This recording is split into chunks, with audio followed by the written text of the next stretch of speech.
Très heureux de vous retrouver sur Média TV Afrique dans le cadre de votre émission Génération News, l'émission qui prend à cœur les problématiques liées à la jeunesse. On connaît rarement leur nom et leurs visages sont souvent inconnus, pourtant on leur doit la majorité de nos titres préférés. Il s'agit évidemment des beatmakers. Pourquoi cette branche du 4e art attire autant des jeunes?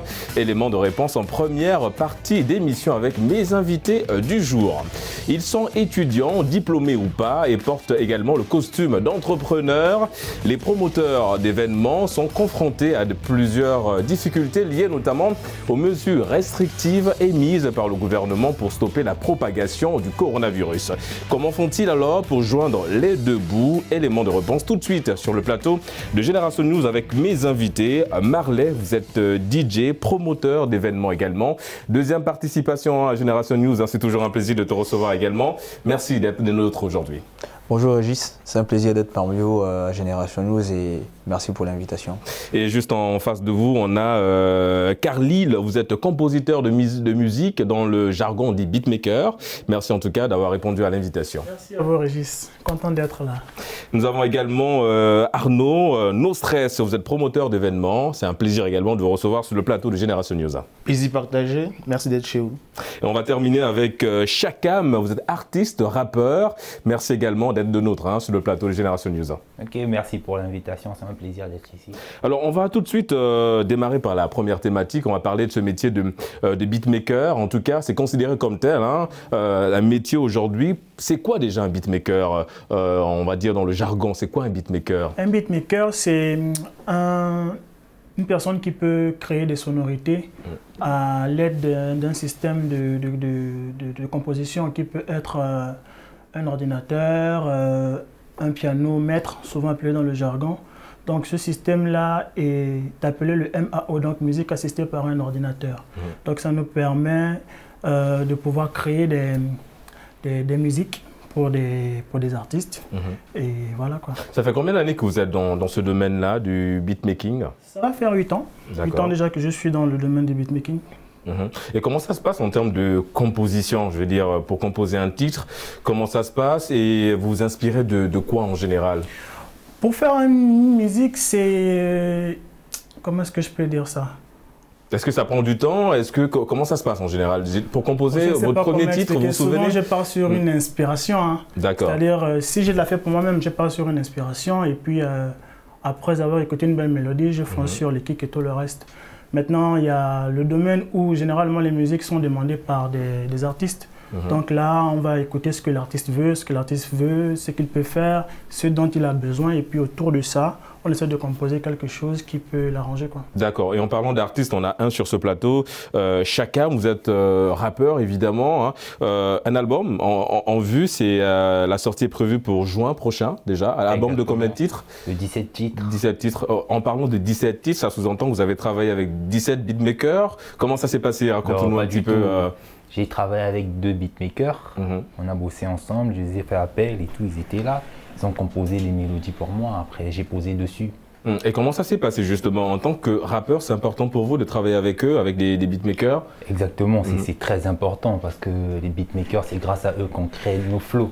Parce qu'avant de gratter un son, avant de faire un son, il faut qu'il y ait le beat. Donc c'est vraiment très important de travailler avec eux. Comment ça se passe en termes de choix? Supposons que notre ami Carlyle vous propose une palette de beats, de musique à écouter. Comment ça se passe? Je veux dire, à quel moment on se dit c'est le beat sur lequel je vais gratter, comme vous dites, je vais utiliser votre expression, je vais gratter un texte. Comment ça se passe? Bon, déjà, quand j'arrive chez le beatmaker, je lui dis de me faire écouter les beats qu'il a eu à faire. Il met les beats. Au fait, c'est un coup de foudre, on peut dire ça. D'accord. Dès que tu écoutes un beat, ça te parle directement, tu dis celui-là, je le prends direct. Après, c'est à ce moment tu peux... Oui, parce que ça, c'est le choix, on va dire, positif. Il est bon le choix, mais lorsqu'il est mauvais, comment ça se passe? Qu'est-ce qui fait en sorte qu'on rejette un beat, par exemple? Parce que là, à ce moment-là, le beat, il te parle pas, il est vide de sens, il te dit rien, il t'inspire même pas. Du coup, tu te dis pas ce beat-là.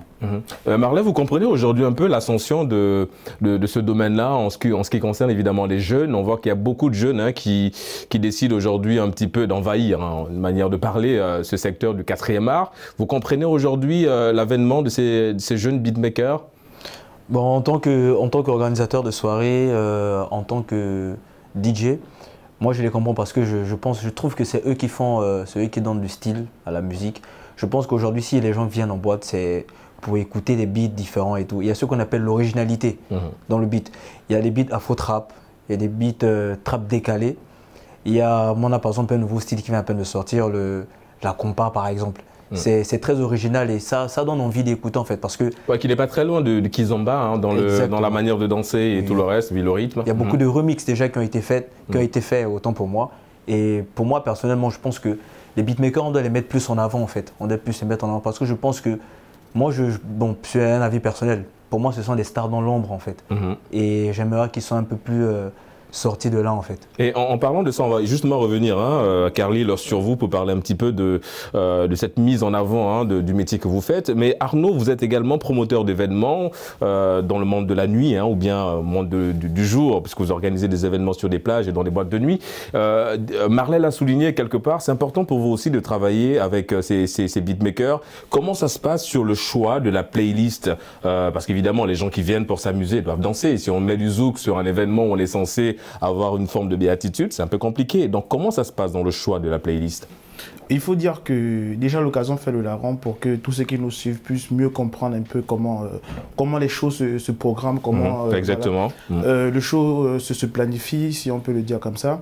Le DJ aujourd'hui est tellement attentif à sa cible, au fait, à la clientèle, parce que la clientèle, elle est assez particulière. La clientèle aujourd'hui... Elle a assez de détails qu'il faudrait satisfaire au fait. Donc les DJ parfois, les soirées varient d'une à une autre. Vous avez des soirées où c'est un mode kizomba parce que la clientèle qui arrive, il faudrait que... De la musique un peu douce. Voilà, une musique assez variée. Voilà. Donc aujourd'hui, ces DJ-là ces beatmakers essayent de mettre un peu en avant la tendance du moment. Voilà, parce que c'est pas à tout moment qu'il faudrait mettre les mêmes musiques. Il y a des moments donnés où, comme l'a si bien dit Marley, les tendances sont peut-être kizomba, les tendances sont peut-être afro-trap. Voilà. Et quand vous balancez une tendance ikoku, le public est un peu perdu.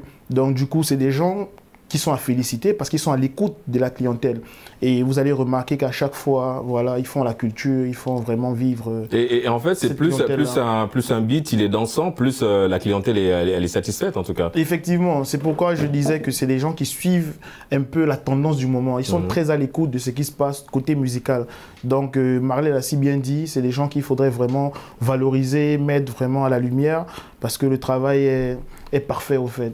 Mettre à la lumière ce travail que vous faites, en tout cas, est-ce qu'aujourd'hui vous êtes vraiment dans l'ombre, Carly, en tant que beatmaker? Je pense qu'aujourd'hui vous êtes un peu au devant de la scène aussi. Oui, aujourd'hui c'est différent. On a des beatmakers qui ont des albums, qui font des albums. Ikali Beat par exemple, que le beatmaker de Mr. Easy, il a tout un EP à lui-même seul, là où il a invité des artistes. Et les musiques sont faites et tout ce qui est autour. Et à son nom. Il y en a plusieurs. On a Shadow Chris au niveau de la Côte d'Ivoire. Donc aujourd'hui, les beatmakers ont un regard différent. Tamsir, par exemple. Oui, l'Ivoirien aussi, qui est très connu aujourd'hui sur la scène africaine. Ils sont plus artistes, musiciens, je peux dire 2.0 aujourd'hui que juste des personnes qui créent des musiques pour des artistes. On voit aussi, en parlant de cette lumière qu'on doit évidemment projeter sur vous, les beatmakers, on voit évidemment dans certains titres qu'on écoute beaucoup, il y a une forme de signature. C'est important aussi pour le beatmaker de l'avoir. Oui, pour se faire connaître. D'accord. Les gens aiment bien ça, pour se faire connaître. Quand tu as un certain nom, quand tu écoutes une musique et c'est signé derrière Shadow Chris, tout de suite on va écouter parce que c'est Shadow Chris. Bon, après il faut faire ses preuves pour arriver à ce niveau-là. D'accord. Voilà. Et en parlant de preuves, on va revenir à toi, Chakam, artiste rappeur. Alors déjà, la source d'inspiration, elle vient d'où cette source? Pourquoi le rap déjà? Parce qu'en général, quand on se lance dans ce domaine, on a en tête un personnage du rap qu'on aimerait imiter. Le vôtre, c'était qui? Bon, moi, le rappeur qui m'a inspiré, qui m'a poussé à faire du rap, c'est Booba. D'accord. C'est en écoutant les chansons de Booba que je me suis dit j'aimerais bien faire le rap moi aussi, donc je me suis lancé dedans. Et c'est parti, le déclic il a commencé comment? Vous avez écouté évidemment ses albums Ouais, c'est parti d'un seul son on peut dire, c'était son son numéro 10 à Paname. D'accord. Quand j'ai écouté ce son pour la première fois, j'ai tellement aimé cette chanson que j'avais même maîtrisé les paroles. Après, au bout d'un moment, j'ai commencé à écrire mes propres paroles et puis c'est parti de là. Écrire les paroles, c'est bien. Même, je pense qu'aujourd'hui, même ceux qui font du slam, ils ont besoin d'une musique derrière pour accompagner les paroles. On a parlé du choix du beat, hein, vous l'avez dit, ça prend énormément de temps. Vous avez parlé de coup de foudre, en tout cas. Mais ce coup de foudre a un prix. Est-ce qu'aujourd'hui, c'est un peu cher d'acheter un beat? Évidemment, Carlyle nous dira un petit peu en termes de prix, mais vous, comment ça se passe? Est-ce que pour l'artiste, c'est difficile, c'est coûteux d'en acheter un? Bon, déjà, ça dépend, parce que si tu veux travailler avec des beatmakers qui ont une grande renommée, là, il faut payer cher. Tandis que si tu veux travailler avec des beatmakers qui ne sont pas connus, qui sont dans l'ombre, qui se cherchent encore, à ce moment-là, les prix, ça ne coûte pas vraiment cher. D'accord, mais quand vous dites ça ne coûte pas vraiment cher, ça varie, la fourchette, elle est entre combien, on va dire Entre 10 000 francs à 60 000 francs. D'accord, 10 000 à 60 000 francs CFA. Carlyle, c'est le prix aujourd'hui? Vous allez dans ce sens-là? Si je dois faire une musique à quelqu'un, je pense pas que je la ferai à 60 000. D'accord. Parce que ça implique, d'abord, il faudrait que la personne en face me parle, parce que je suis plus dans le mood. D'accord. Il faut que je sente ça pour pouvoir intervenir dans une musique. Oui, mais vous, vos productions, vous les vendez à combien, par exemple? Je veux dire. Bon, là, ça va. Est-ce que, justement, par rapport à ça, est-ce que le prix, c'est en fonction du minutage, en fait, le minutage de... Ça n'a rien à voir. Donc, c'est-à-dire, un beat de 3 minutes, vous pouvez le vendre au même prix qu'un beat de 2 minutes, par exemple? 5 minutes, oui, même d'1 minute. Maintenant, tout dépend de ce qu'on utilise à l'intérieur. Si ce sont des musiques typiquement MAO, donc j'ai un ordinateur, j'ai un piano et puis je fais directement, bon, ça ne va pas coûter grand-chose. Maintenant, s'il faut une certaine originalité, il faut appeler des musiciens ici et là, mais il faut bien que je règle ces musiciens-là pour concevoir la musique que tu as voulu. Donc, à ce niveau-là, la musique coûte un peu plus cher que un simple MAO que tu as eu à faire comme ça. D'accord. Marley, le DJ également, quelque part, Carlyle l'a dit, en général, c'est des DJ qui deviennent des beatmakers. Ça, c'est vraiment dans le début. Ça vous a tenté, ce secteur-là du beatmaking, en tant que DJ, évidemment? Oui, lui et moi, par exemple, on a eu à travailler ensemble. D'accord. Au pays. Au début, je faisais des beats. Je faisais des beats avec lui au début, mais j'embrassais toujours ce domaine de DJ. À un moment donné, voilà, j'ai eu à faire un choix parce qu'on dit toujours faut pas sortir avec 2 femmes à la fois. Oui, bon, ça dépend pour qui. Hein. Il faut choisir une seule. Il y en a qui le maîtrisent très bien, mais bon, vous avez fait un choix, évidemment. J'ai fait un choix, j'ai choisi d'être DJ et d'être promoteur de soirée. Aujourd'hui, je ne regrette pas mon choix. Je ne dis pas que le fait de ne pas avoir choisi de faire des beats me fait mal, me fait pas mal autant pour moi. Mais voilà, le DJing m'a plus parlé que faire des beats en fait. C'est ça. Et Arnaud, c'est vrai qu'on a parlé évidemment du beatmaker. Est-ce qu'ils sont liés quelque part, on va dire, le rappeur et le beatmaker? Ouais, moi je dirais qu'ils sont liés parce qu'on ne peut pas faire la musique, on ne peut pas faire la mélodie sans beat au fait. Moi, je dirais tout simplement que les beats varient, mais la musique doit forcément aller avec, au fait. On a des beatmakers qui font rien que de beats, hein, qui le balancent, qui n'ont pas forcément besoin d'avoir un artiste derrière. Donc, est-ce que, dans ce sens-là, on peut parler d'un vrai lien entre l'artiste et le beatmaker? Bon, c'est vrai qu'ils balancent, mais pour que ça... Comme je disais tantôt, moi, je prends le côté artistique. C'est-à-dire que l'artiste, lui, il a forcément besoin du beatmaker pour s'exprimer. Sinon, je ne sais pas comment elle sera perçue. Elle sera peut-être, je ne sais pas, comme un slam... Ça ne sera pas vraiment quelque chose de commercial. Et moi, je suis plus dans une ambiance commerciale. Comme on dit aujourd'hui, si on veut propulser ce qu'on fait, il faut plus être dans du commercial, au fait. C'est un peu ce qui fait vivre les artistes. Donc aujourd'hui, pour moi, l'artiste, il est lié au beatmaker. Maintenant, après le beatmaker, même quand il fait son beat pour lui-même, je pense qu'il a toujours les projets de les vendre. C'est pour se faire connaître, au fait. Et pour produire pour ceux qui en ont besoin. Allez-y, Marley. Parce que je pense que c'est du donnant-donnant. D'accord, il y a des artistes, il y a des beatmakers qui font des beats juste pour les faire écouter. Mais je pense que celui qui donne aussi ce style, ce goût au beat, c'est les artistes en fait, les rappeurs et autres. Je pense que le fait de poser sur un beat, par exemple, il y a des gens, quand ils chantent et tout, rien que la voix et le beat, ça fait un mélange et ça donne quelque chose de bien en fait. Parce que je me dis, si tu ne fais que faire des beats sans que quelqu'un ne pose dessus, je pense qu'il sera moins vendu. Voilà pourquoi je dis c'est du donnant-donnant en fait. C'est du donnant-donnant. L'artiste il te pose, toi tu fais le beat, voilà, on se marie comme ça et puis on y va en fait. Moi je me dis que C'est ça en fait. Nous, les artistes, on dépend entièrement des beatmakers. Sans beatmaker, on n'y a rien. Sans beatmaker, on ne peut pas faire du rap. C'est clair. Donc déjà, avec les beatmakers... Oui, mais c'est vrai, hein, on parle évidemment... Du coup, si on parle de ce lien qui existe, hein, comme Chakam l'a dit, sans les beatmakers, ils ne sont rien, entre guillemets. On comprend évidemment aussi, hein, parce que l'importance, il est là. Mais si on parle de ce lien, Carlyle, est-ce que ça sous-entend que quelque part, l'échec de l'artiste, c'est aussi l'échec du beatmaker? Normalement.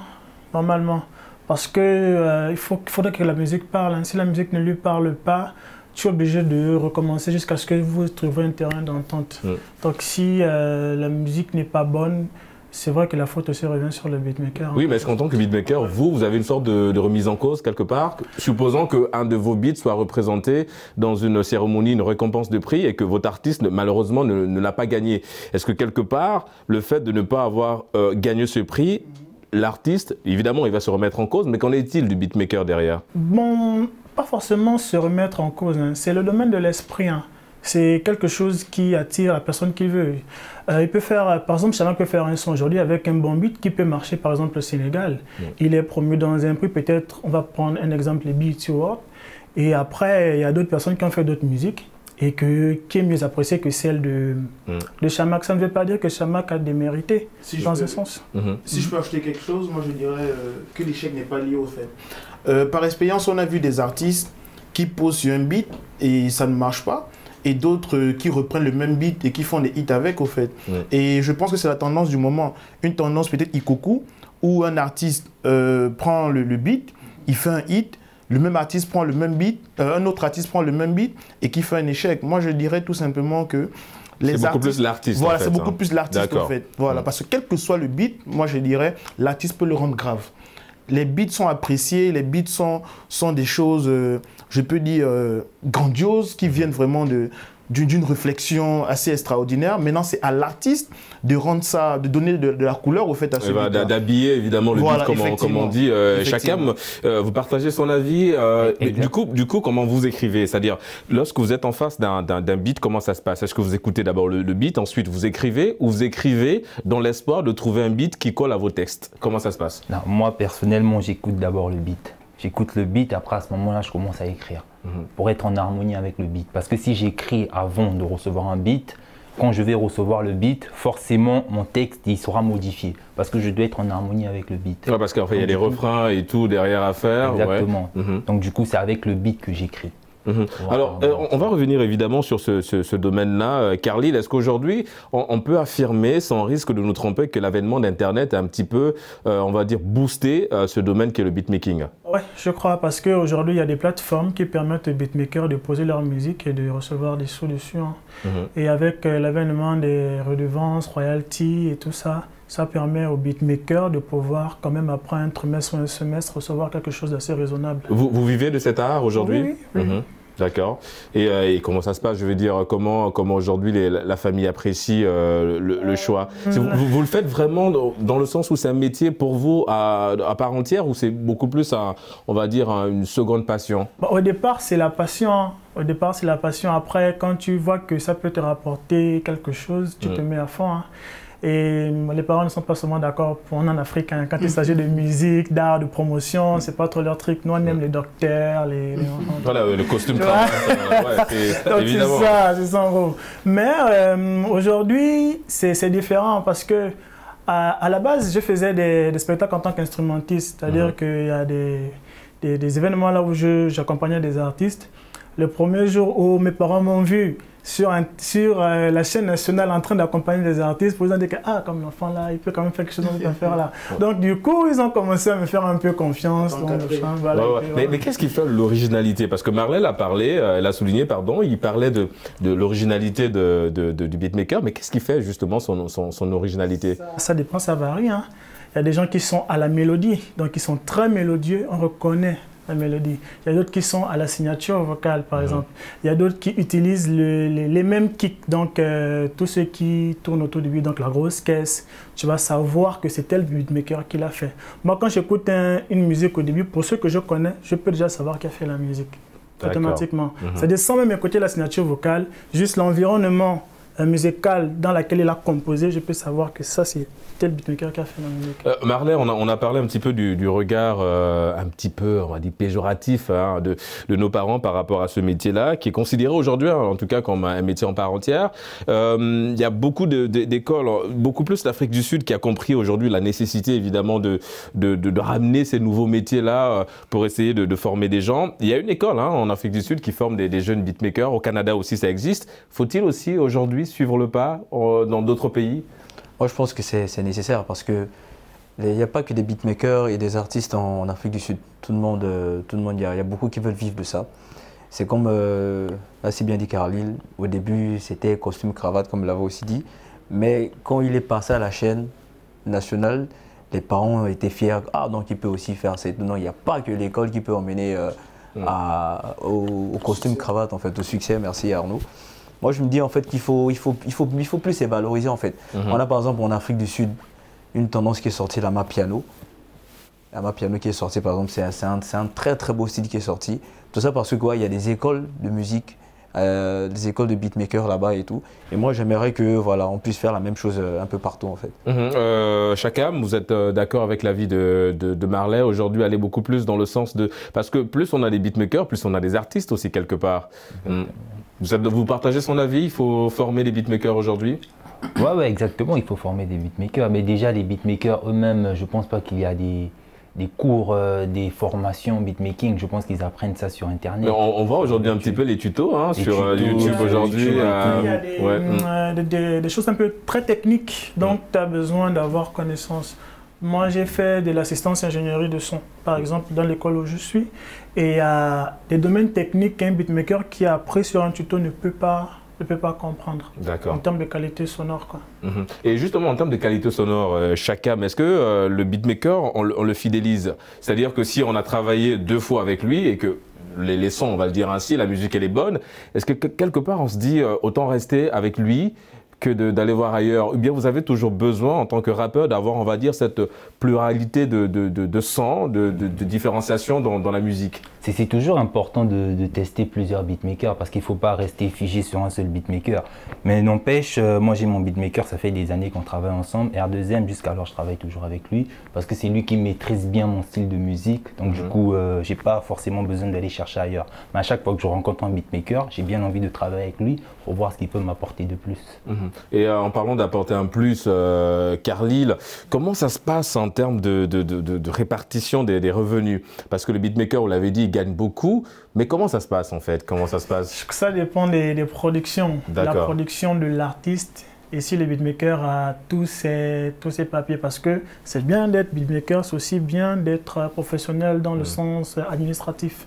Parce que le beatmaker qui gagne réellement son argent dans cette affaire-là, c'est le beatmaker qui a tous les papiers qui lui permettent d'avoir des redevances. Donc en fait, non seulement ça reste un secteur assez ouvert, mais c'est un secteur aussi qu'il va falloir un petit peu structurer en termes de... Normalement, parce que tu ne peux pas faire de la musique et toujours prendre, bon, j'ai 60 000, fais-moi de la musique.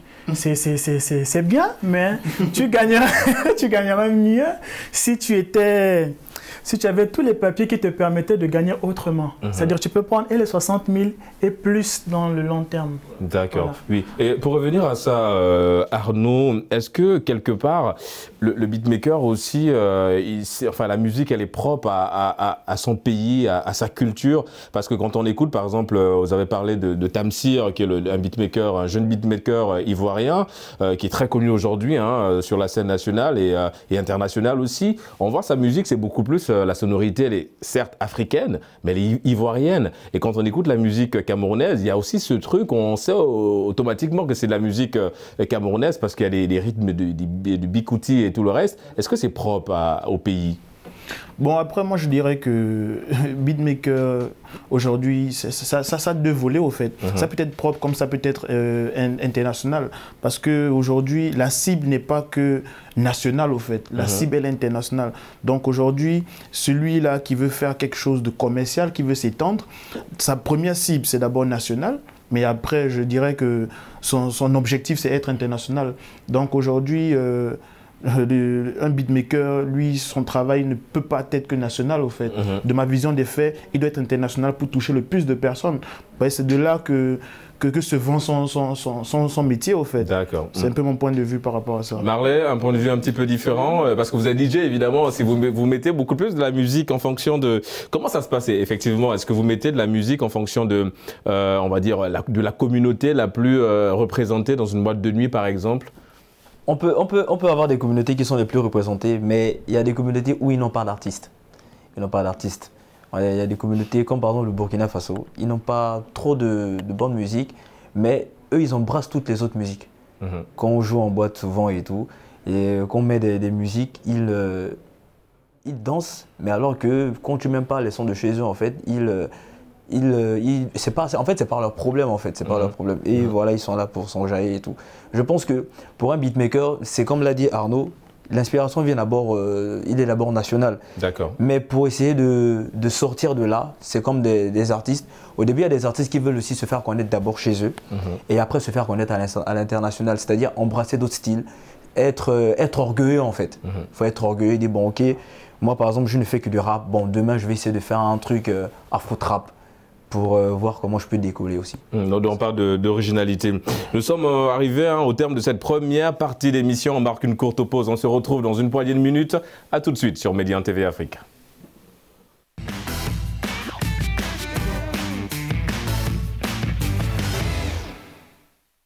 De retour sur le plateau de Génération News pour la deuxième et dernière partie d'émission. Arnaud, je l'ai dit en vous présentant en l'entame de cette émission, vous êtes dans le domaine de la promotion des événements.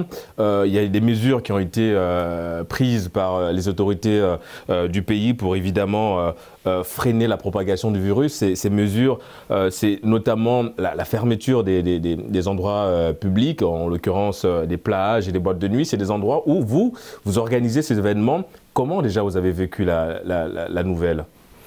Déjà, merci pour ce regard à l'endroit des promoteurs événementiels. Il faut dire que cette nouvelle a été aussi dure pour nous que pour tous ceux qui sont dans le monde de la nuit. Aujourd'hui, elle est plus dure pour nous, parce qu'elle est tellement dure pour nous parce que quand on regarde un peu les pays voisins, on se rend compte que le côté événementiel, promotion de la culture, elle vit là-bas. Et nous, ici, nous sommes barricadés. Mais dans un autre... Pour la bonne cause, hein, effectivement. Effectivement. et regardons la chose plus loin. Il faudrait dire que on apprécie aussi les mesures qui sont prises parce que, quoi qu'on dise, c'est pour le bien de la population et c'est pour mieux lutter contre la Covid. C'est pourquoi, malgré les difficultés dans lesquelles nous sommes, nous essayons tant bien que mal d'accompagner le gouvernement dans ces mesures. On ne peut pas parler d'accompagnement sans souligner ces difficultés que nous avons. Ou encore... Et c'est lesquelles aujourd'hui? C'est lesquelles? Bon, c'est déjà ne pas pouvoir faire ce qu'on aime, ce qu'on fait le mieux au fait. Faire plaisir à cette clientèle, c'est la promotion de la culture. Aujourd'hui, cette promotion de culture est fermée. Ça veut dire que tout jeune est occulté de tout ce qui est festif au fait, de tout ce qui est rassemblement, de tout ce qui est amusement, de tout ce qui est loisir, s'il faudrait le dire comme ça. Et occulter à la jeunesse tout ce qui peut épanouir ces derniers, c'est vraiment les barricader, c'est les mettre dans la prison. Donc il y a déjà cet élément-là, qui est un élément qu'on peut dire peut-être psychique. Deuxième élément qu'on peut noter, c'est l'élément financier. Aujourd'hui, on gagne notre vie à travers cela. Il y a beaucoup de jeunes. Si derrière tout est fermé, voilà, évidemment, ça devient très compliqué. Vous avez des services qui ne travaillent que la nuit, vous avez des bars qui sont loués et qui doivent payer parce que c'est un phénomène naturel et qui est là, tout le monde doit se plier. Donc le côté financier aussi est un côté très important. Après, il y a le côté solitude parce que fermé ou bien renfermé en nous-mêmes, vraiment ne sait plus quoi faire au fait. Donc ces trois éléments sont les éléments très fondamentaux que je peux citer. Oui, en parlant de ces éléments, Marley, parce qu'évidemment vous êtes aussi dans le domaine de l'organisation des événements, vous faites venir des artistes un petit peu de d'autres pays pour essayer d'apporter un petit peu cette joie ici. Comment ça se passe aussi pour vous? Est-ce que vous arrivez aujourd'hui à joindre les deux bouts? Bon, c'est vrai qu'on a dû faire des sacrifices énormes parce que c'est comme vous l'avez souligné tout à l'heure, il y a des artistes par exemple qu'on fait venir pour essayer de changer la manière de nos soirées. Mais aujourd'hui, on se retrouve à juste faire nos soirées parce que il y a ces mesures qui sont prises en fait. Et c'est vraiment pas facile parce que on remarque même que dans certaines plages, dans certaines boîtes, il y a des employés qui sont licenciés pour ça. Il y a un effectif réduit. Et en fait, on voit que c'est un élément qui touche un peu tout le monde en fait. Parce que nous déjà, notre force c'est travailler la nuit. C'est ça notre force. Et on nous fait comprendre que la nuit on ne peut pas travailler. Donc on est obligé de trouver une nouvelle stratégie pour essayer de contourner ça, essayer d'avoir un petit quelque chose dans la poche. Quand on est dans le bon sens, évidemment. Dans le bon sens, effectivement. Tout en respectant les mesures sanitaires, bien sûr. C'est ça en fait. Mais en même temps, nous ne plaignons pas totalement le gouvernement parce que voilà, c'est leur droit de le faire. Ils sont là pour notre bien et tout. Donc nous ne pouvons que les respecter en fait. Et en parlant de ce respect, il est mutuel en tout cas en ce qui concerne évidemment les artistes et les promoteurs d'événements. On a parlé de ce lien qui existe entre le beatmaker et le rappeur. Chacun, vous êtes artiste, rappeur, vous êtes évidemment lié aussi à ces promoteurs d'événements parce que comme Arnaud l'a dit, ils ont besoin des artistes pour les valoriser à travers les événements qu'ils organisent. Est-ce que quelque part aussi vous comprenez un petit peu la détresse de ces promoteurs d'événements? Et en tant qu'artiste, est-ce que c'est pas difficile aussi pour vous de ne plus participer à ces événements organisés par ces promoteurs aujourd'hui? Déjà, c'est pas vraiment facile parce qu'on est vraiment bloqué. Déjà, on ne peut plus participer aux soirées, on ne peut plus faire nos showcases. Ce qui était vraiment un plaisir pour nous, être en soirée, animer les soirées avec des promoteurs d'événements, c'était vraiment quelque chose de bien. Le fait qu'on soit privé de ça, on est vraiment affecté. Du coup, je les comprends vraiment parce que c'était vraiment leur travail. Bon, on ne peut pas parler du passé parce que c'est toujours leur travail. Bah oui, ils sont toujours dans le... Ouais, même sens pour moi, ils sont toujours dans l'organisation. C'est la pause, mais bon, on n'a pas le choix, on fait avec. On tient le coup. Khalil, vous comprenez évidemment aujourd'hui un petit peu ce choix dur. Alors on a parlé, entre guillemets, c'est une petite pause, mais est-ce que vous comprenez aussi un petit peu la détresse, pour revenir à la même question des organisateurs? Ça ne touche pas que les promoteurs, ça touche tout le monde. Ça touche tout le monde, même pour nous qui faisons des musiques. Ça nous touche parce que si on ne peut pas fournir de la musique aux promoteurs de spectacles, ne peut pas faire de spectacle, c'est compliqué pour tout le monde. Et l'artiste ne peut pas aussi avoir l'opportunité de s'exprimer. C'est vraiment compliqué, quoi. D'accord. On a parlé aussi évidemment de ce couvre-feu qui est là et qui limite un peu les activités que vous faites. Alors, on a eu une première phase, on va dire ainsi, de couvre-feu. Ensuite, on a repris les activités. Ensuite, on est dans la deuxième phase de couvre-feu. Entre la première et la deuxième où les activités ont repris, comment ça s'est passé? Est-ce que vous vous êtes dit on va maximiser en termes de profit pour essayer justement on va dire, de sécuriser le futur? Et le futur, évidemment, c'est aujourd'hui, puisque là, vous êtes dans un scénario où tout est bloqué. Comment ça s'est passé, la reprise des activités déjà? Bon, il faut dire que la reprise a été brutale, si je peux utiliser ce thème-là. C'est un thème un peu événementiel. C'est pour dire qu'elle a été prise à bon point. Ce qui nous a refroidi, c'est qu'on ne s'attendait pas. Ça a été une surprise parce que pour tous ceux qui sont dans le monde événementiel, ça a été un souffle de voir l'année nouvelle. Ça a été vraiment un espoir de savoir que tout vraiment allait partir bon train. Ouais, c'est vrai que beaucoup ont vu 2021 comme l'année qui va un petit peu nous aider à voir clair dans la vie de manière générale. Effectivement. Donc voilà, les choses avaient été planifiées. Il faut quand même dire que beaucoup d'activités avaient déjà commencé par reprendre le fil. Mais après, comme vous l'avez si bien dit, on a été très surpris de voir une autre qui est sortie du jour au lendemain et qui ne donnait même pas un temps de préparation. Exactement. Parce que c'est un peu ça le problème dans l'histoire, c'est que beaucoup de gens ont été surpris de savoir que du lundi à un mardi, tout doit être arrêté. Voilà. Oui, parce que ce qu'il dit, c'est très intéressant, Marley, en parlant de cette annonce brusque, parce qu'évidemment, ça a surpris tout le monde. Est-ce que vous avez eu des pertes? Parce qu'évidemment, l'annonce est tombée le mardi soir et ça a pris effet le mercredi. Donc, est-ce qu'en termes de dépenses, ça a été difficile pour vous derrière? Vous avez fait on va dire des pertes derrière? Ouh là là. Énorme. Ah oui, on avait bon, nous personnellement, on avait deux shows qu'on devait organiser dans le mois de décembre. D'accord. On s'est dit, bon, là les gars, c'est compliqué, il risque d'avoir un coup-feu d'ici l'année prochaine. Donc, essayons de maximiser et pour avoir quelque chose dans la poche. Mais ça a été compliqué parce que dès qu'on a voulu annoncer le premier show, on nous a fait comprendre que les rassemblements à la plage sont interdits. On a voulu annoncer le deuxième show et tout. Malheureusement, ça n'a pas pu se faire à cause des mesures sanitaires aussi. Et en parlant de profit, comme vous avez dit tout à l'heure, est-ce qu'il faut augmenter les prix? Est-ce qu'il faut... Bon, nous, personnellement, en tant que promoteurs de soirée, on reste plus dans la compréhension. On comprend que c'est difficile pour la clientèle, mais il faut que la clientèle puisse comprendre aussi que c'est difficile pour nous. Que si on le fait, c'est pas juste pour essayer de gagner sur eux, en fait, mais juste qu'il faudrait qu'on puisse se comprendre, en fait. C'est un peu ça, au niveau des prix. Chacun, oui, Arnaud, vous voulez rebondir sur un point? Non. D'accord. On a parlé évidemment de cette relation que vous avez avec les promoteurs d'événements, parce que quelque part aussi, ils ont besoin de vous pour travailler. Comment ça se passe dans la collaboration? C'est-à-dire, quand le promoteur vient vous solliciter pour une prestation, comment ça se passe en termes de négo? Dites-nous tout, on veut savoir. Déjà, quand le promoteur me sollicite, c'est beaucoup plus par affinité. Déjà, on se connaît. La plupart des promoteurs d'événements avec qui on a travaillé, on se connaissait. Ils savaient que je faisais de la musique. Ils m'ont appelé, ils m'ont dit « Chakam, il y a tel truc qu'il faut venir prester ». Déjà, c'est un plaisir pour moi parce que ça me donne de la visibilité. Donc du coup, j'accepte. Après, s'il y a un cachet, je le prends. S'il n'y a pas de cachet, il n'y a pas de problème. L'essentiel, il me donne déjà de la visibilité. D'accord, vous êtes beaucoup plus dans la visibilité et non dans le fait que je peux réellement vivre de ce que vous faites, hein, qui est très louable, qui est le rap. Et donc, quelque part, vous n'avez pas besoin de sous, non? Si, juste la visibilité. Bien sûr que j'ai besoin de sous dans la musique. Mais pour se faire des sous dans la musique, il faut d'abord avoir de la visibilité. Il faut se faire connaître d'abord. C'est la première des choses. Parce que tu ne peux pas être dans l'ombre, on ne te connaît pas, personne ne te connaît. Après, tu vas te faire des sous, c'est impossible. Mais justement, Arnaud, comment ça se passe dans le choix des artistes? Vous êtes organisateur d'événements, comment ça se passe, le choix? Il faudra dire que l'artiste est stratégique au fait. Un artiste, c'est par rapport à la petite notoriété qu'il a, ou encore la grande notoriété qu'il a, s'il faudra le dire comme ça.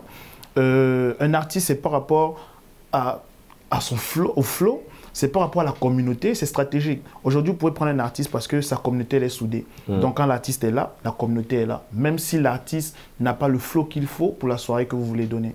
Vous pouvez prendre l'artiste par rapport à l'influence qu'il a. Il peut ne pas être soutenu par sa communauté, mais il a toujours 20, 30 personnes qui arrivent parce qu'il est quelque part. Donc, aujourd'hui, c'est un peu ces axes-là que nous prenons pour choisir nos artistes.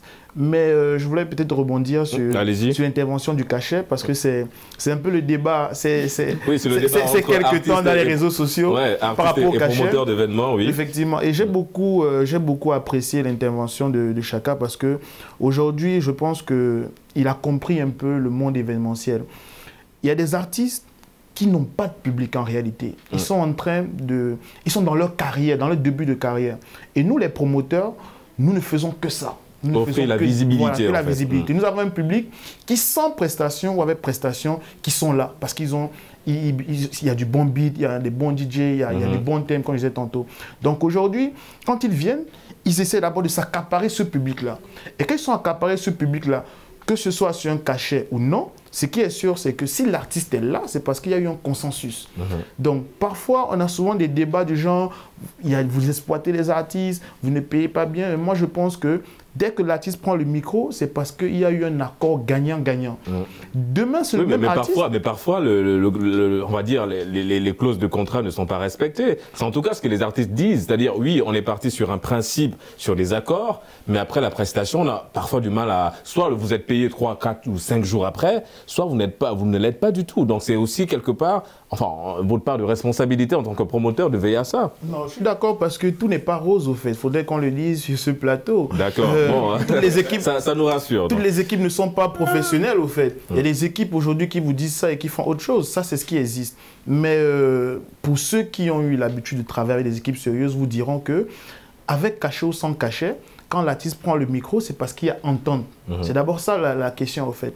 Mais non, quand il y a entente, l'artiste, je disais tantôt, il gagne quand il prend ce micro-là. Moi, je parle en tant que promoteur. Quand l'artiste prend le micro, il s'accapare du public qui est là. Et parfois, même dans la foule, il y a des promoteurs. Il y a des promoteurs qui sont là et qui viennent voir l'artiste pour dire, mais Joe, le samedi ou le dimanche, est-ce que tu peux venir à mon événement? Et c'est où il peut dire, ah, si je viens là-bas, c'est 15 000, c'est 30 000, c'est 1 million. Parce que le promoteur a vu l'effet évidemment, le public derrière, la réaction du public. Voilà. Donc aujourd'hui, moi je dirais tous ces artistes qu'on va aujourd'hui des cachets d'1 million, 2 millions, ils ont tous commencé en cherchant d'abord le public. Maintenant après, dès qu'il a pris le micro, que tous ceux qui nous suivent puisse savoir que l'artiste qui prend le micro, c'est parce qu'il a eu une entente avec le promoteur. Il n'y a pas d'exploitation, si je peux le dire. Pas d'exploitation. Non, il n'y a pas d'exploitation. Oui, on va donner la parole à Carlyle, ensuite on revient à toi, Marley. Il n'a pas totalement tort. Moi, je dis souvent aux artistes chanteurs que c'est pas important de chercher le showcase ou bien voir un promoteur de spectacle si tu n'as pas de fanbase. Parce que quelque part, tu te fais mal. Pour promouvoir un spectacle, c'est quand même mettre beaucoup d'argent en jeu. C'est beaucoup d'investissement. Et quand un promoteur met son argent sur un investissement, c'est qu'il doit avoir un retour. Évidemment. Donc le retour doit être financier d'abord, parce qu'il y a beaucoup de charges qu'il faut couvrir. On a eu le souci quand Fally Ipupa, par exemple, est allé à Abidjan pour le concert. Et les gens se sont plaints. Pourquoi? Mais Fally Ipupa peut faire entrer 50 000 guichets fermés. Effectivement. Et ça arrange le promoteur de spectacle. Alors que toi, à peine on t'écoute 2 ou 3 fois, tu veux avoir le même cachet que Fally Ipupa, c'est pas possible. Donc moi, je pense que l'artiste chanteur doit d'abord chercher sa fanbase, créer une grande fanbase, et là, il va coûter plus cher. Justement, Marley, on vient à toi. Oui, vous voulez rebondir sur le point? C'est ce qu'Arnaud a dit tout à l'heure. Quand il a parlé de non-exploitation, moi je suis d'accord, parce que nous, promoteurs de soirée, il y a ce qu'on appelle l'accord à huis clos entre l'artiste et nous. De fois, on peut s'entendre avec l'artiste. Que voilà, écoute, bon, c'est vrai, moi je ne vais pas te cacher pour toi, mais on va voir comment la soirée peut donner. Si la soirée fait tant de chiffres et tout, voilà, je te propose ça. Maintenant, si on voit que voilà, c'est pas bon, tu seras présent et tout, voilà ce qu'on peut te donner. Donc, moi je suis un peu contre le fait que des artistes aillent sur la toile et tout, des réseaux sociaux, essayer d'écrire, salir les promoteurs. C'est peut-être parce qu'ils n'ont pas cette compréhension, évidemment, de ce que vous dites aujourd'hui sur le plateau de Génération. Parce que Arnaud a raison, quand nous, promoteurs de soirée, on organise des soirées, quand on appelle un artiste, ce n'est pas forcément des artistes connus comme nous appelons.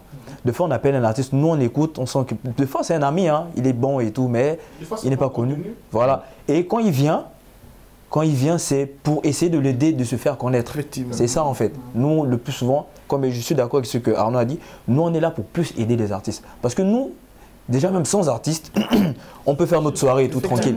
Mais si on appelle des artistes aussi pour essayer de donner de la créativité à nos soirées, on ne dit pas qu'ils ne font rien dans nos soirées, non.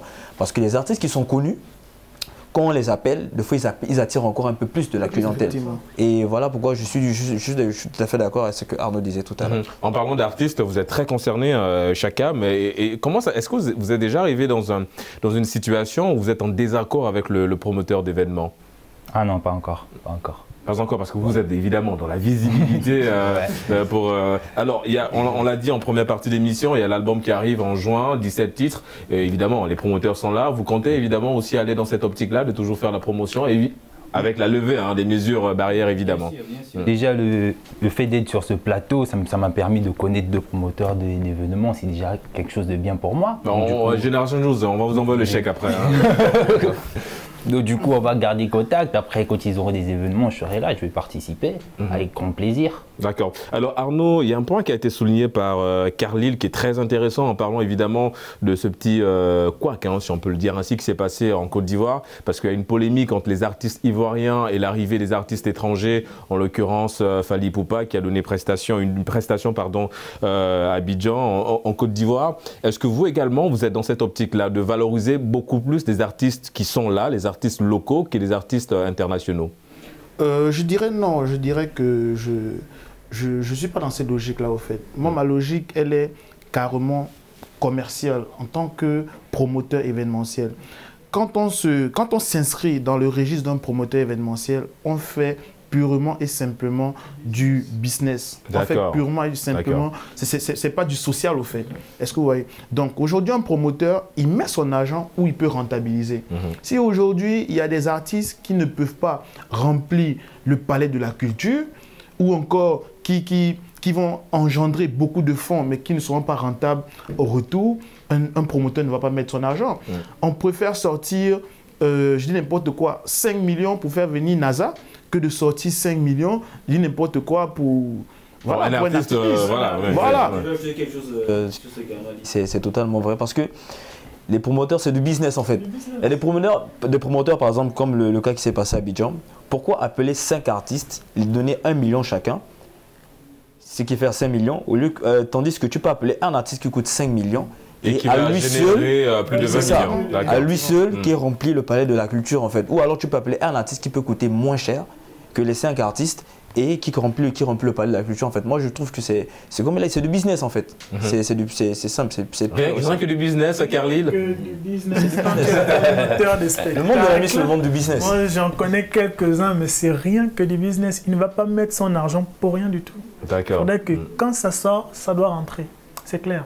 Est-ce que c'est important pour vous aussi d'accompagner ces promoteurs-là, évidemment dans le métier que vous faites, qui est le beatmaking? Non, pas tant dans le beatmaking, mais souvent je peux écrire, comme j'ai fait une école d'art numérique, donc je peux écrire des synopsis, des trucs pour, par exemple, s'il a besoin d'une direction artistique sur le décor, la salle, machin, je peux l'écrire et puis je les renvoie. D'accord, donc vous êtes un petit peu dans l'écriture, auteur, voilà, pour les scripts, comme on dit, pour en tout cas le monde du petit cinéma, 7e art, mais vous c'est beaucoup plus pour rendre un peu l'événement plus super. Alors on va revenir également à cette promotion. Arnaud, on a parlé des artistes que vous mettez en avant. N'oublions pas aussi, avant évidemment d'être entrepreneur que vous êtes aujourd'hui, vous étiez étudiant. Comment vous êtes arrivé dans le monde de l'événement? Il faut dire que c'est lié. Je pense que l'occasion fait le larron pour éclairer un peu tous ceux qui nous suivent aujourd'hui dans votre antenne. Aujourd'hui, que beaucoup de gens puissent savoir qu'un promoteur ou encore un corps événementiel est lié avec l'école. Parce qu'il n'y a pas une activité dans la nuit qui ne nécessite pas de la réflexion, qui ne nécessite pas de la formation, de la stratégie. Quand vous regardez, je peux dire une population événementielle, il y a le designer, il faudrait que l'affiche soit propre, qu'elle soit belle, l'équipe derrière. Il y a le DJ, etc. Et aujourd'hui, il faut dire que c'est aussi de la passion, c'est-à-dire que quitter de l'étape étudiant à l'étape entrepreneur ou encore promoteur, c'est de la passion. Comme on l'a si bien dit au préalable de notre antenne, chacun choisit ce qu'il veut faire après ses études. Le plus important, c'est que ce soit rentable et à la hauteur de ce qu'il recherche quand il était étudiant.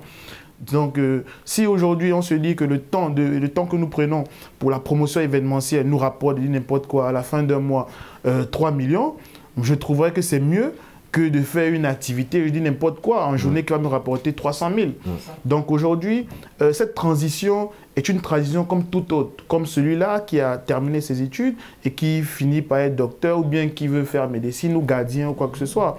Elle n'a pas été difficile, ça a été un choix et un choix qui a été durement mûri. Et je dirais que ce n'est pas le seul corps de métier qu'on embrasse. Ça, ce n'est qu'un corps de métier nocturne, si je peux le dire comme ça. Mais justement, parce que Marley, tu l'as dit tout à l'heure sur le plateau, vous travaillez beaucoup plus la nuit. Et en général, comme il a dit, les métiers de nuit, en l'occurrence ceux des boîtes de nuit et tout ça, la perception, elle est péjorative. Et comment vous vivez avec ça, vous? Déjà, vous êtes également étudiant, vous êtes passé d'étudiant à entrepreneur, promoteur d'événements. Comment ça s'est passé très tôt? Déjà, le regard de la famille par rapport à cette évolution? Ah, c'était pas bon. C'était pas bon. Déjà, moi, je pense que ce sont les résultats scolaires qui font la différence. Si tes résultats scolaires sont bons, je pense qu'ils acceptent en fait. Lui, par exemple, on a eu à travailler au Gabon ensemble. D'accord. On a eu à travailler au Gabon ensemble. Les parents acceptaient parce que les résultats, c'est les résultats. Ça suivait. Mais voilà quoi, puis je pense que faut aimer la chose en fait. Il faut aimer la chose.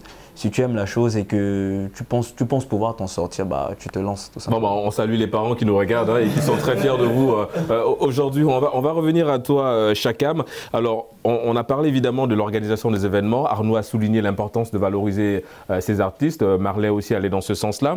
On parle de travailler la nuit, parce que vous le faites aussi, vous, en tant qu'artiste. Si l'événement est organisé un samedi à minuit, bah, vous êtes obligé d'y aller. Comment vous avez réussi à justement joindre les deux bouts en tant qu'artiste qui travaille la nuit et étudiant qui travaille le jour? Comment ça se passe? Bon, moi, je pense que c'est une question d'autodiscipline. Déjà, quand tu te dis j'ai un concert à 0 heure, déjà, demain, tu ne peux pas partir à l'école, ça c'est clair. Donc du coup, tu annules la journée de demain pour l'école. Après, tu vas te rattraper plus tard.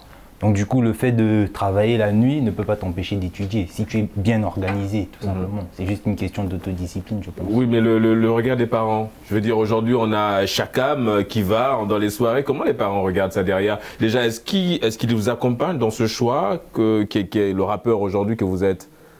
Déjà, moi, mes parents m'ont toujours dit, tu peux faire ce que tu aimes, on ne va pas t'empêcher de faire ta musique, mais n'oublie pas les études. Ils m'ont toujours dit ça. Et jusqu'à présent, je fais ma musique et les études, ça fonctionne aussi. Là, je viens d'avoir ma licence, tout va bien. Bah, félicitations, merci. Félicitations. Voilà. Et oui, allez-y, Arnaud. Après, je ne suis pas trop du même avis.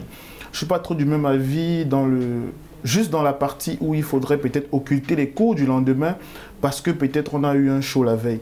Encore, je suis du tout pas d'accord encore pour un artiste parce que l'artiste, lui, c'est pour un laps de temps. Ça veut dire que quand il arrive, il est dans son carré, il a son service privilégié et après sa prestation, ça dépend de lui. Soit il continue le show avec tous ceux qui sont là. C'est souvent difficile de rentrer après voilà, parce qu'on a l'ambiance qui est là dans la boîte de nuit. C'est pourquoi je suis pas d'accord. Il est artiste, il a toutes les petites filles qui sont derrière. Je suis pas d'accord parce que pour celui qui a cours, il devait prendre la décision de rentrer. Parce que chaque chose en son temps au fait. Et c'est un peu pourquoi beaucoup de gens ont un regard un peu négatif dans le monde de la nuit. Parce que quand ils regardent tous ceux-là qui optent par exemple ne pas partir au cours ou qui sèchent peut-être une semaine parce qu'ils ont enchaîné des soirées nocturnes, ils se disent c'est un monde négatif. Est-ce que vous voyez un peu? Donc aujourd'hui, moi je dirais que chaque chose a son temps. Aujourd'hui, si on sait qu'on a cours de 7h à X heures et qu'on a une soirée à faire, c'est une équipe. Ce n'est pas une personne qui fait la soirée du matin au soir. Moi j'en connais des équipes et même chez nous, on a des gens qui vous disent, bon, Joe, moi je dois bouger parce que je dois aller au boulot. Joe, moi je dois bouger parce que... Et voilà, c'est un relais, c'est une organisation, c'est une planification. Le plus important, c'est que tout se passe bien de manière professionnelle. Et comme on dit, c'est une forme d'autodiscipline, hein, Carly. Voilà, il faut aller dans ce sens-là, l'autodiscipline. Oui, il faut se discipliner. Hein. Moi, je fais des musiques, après je vais à l'école. Mais l'entente que j'ai eue, par exemple, avec les parents, c'est... Quand j'ai eu le bac, ils voulaient que j'aille à l'ENSET. L'ENSET, c'est une école au pays qui fait dans la comptabilité. J'ai un bac CG.